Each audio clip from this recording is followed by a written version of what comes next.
Hi hello welcome to Shanmukha రుచులండి. మేము మొన్నటి రెసిపీలో కీరా దోసకాయ పెరుగు పచ్చడి రెసిపీ పెట్టామండి. అందరూ కూడా చూసి తప్పకుండా ట్రై చేయండి. మా పూర్తి వీడియో కావాలి అనుకుంటే కింద వీడియో లింక్ కొట్టిన మా ఫస్ట్ వీడియో అదే ఉంటుందండి. అందరూ కూడా చూసి తప్పకుండా ట్రై చేయండి. మా వీడియో కనుక కొత్తగా చూస్తున్న వాళ్ళు, ఫస్ట్ టైం చూస్తున్న వాళ్ళైతే మా ఛానల్ని సబ్స్క్రైబ్ చేసుకొని మేము పెట్టే వీడియోస్ మీకు ఎప్పటికప్పుడు నోటిఫికేషన్స్ వస్తూ ఉంటాయండి.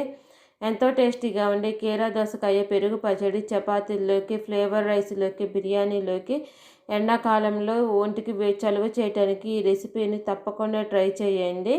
మీకు ఏమైనా కొత్త వీడియోస్ కావాలి అనుకుంటే కింద కామెంట్ బాక్స్లో అడగండి, మేము చేసి పెడతాము. అది స్వీట్ కావచ్చు, హాట్ కావచ్చు, స్పెషల్ కర్రీస్ కావచ్చు, బిర్యానీస్ కావచ్చు, ఫ్లేవర్ రైస్లు కావచ్చు, ఏ రెసిపీ అయినా సరే మేము చేసి పెడతామండి. అందరూ కూడా తప్పకుండా కామెంట్ బాక్స్ రావటం మాత్రం మర్చిపోమాకండి. మా వీడియో మీకు నచ్చినట్టయితే లైక్ చేయండి, షేర్ చేయండి, సబ్స్క్రైబ్ చేసుకోండి. ప్లీజ్ సబ్స్క్రైబ్ లైక్ చేయండి. Thank you for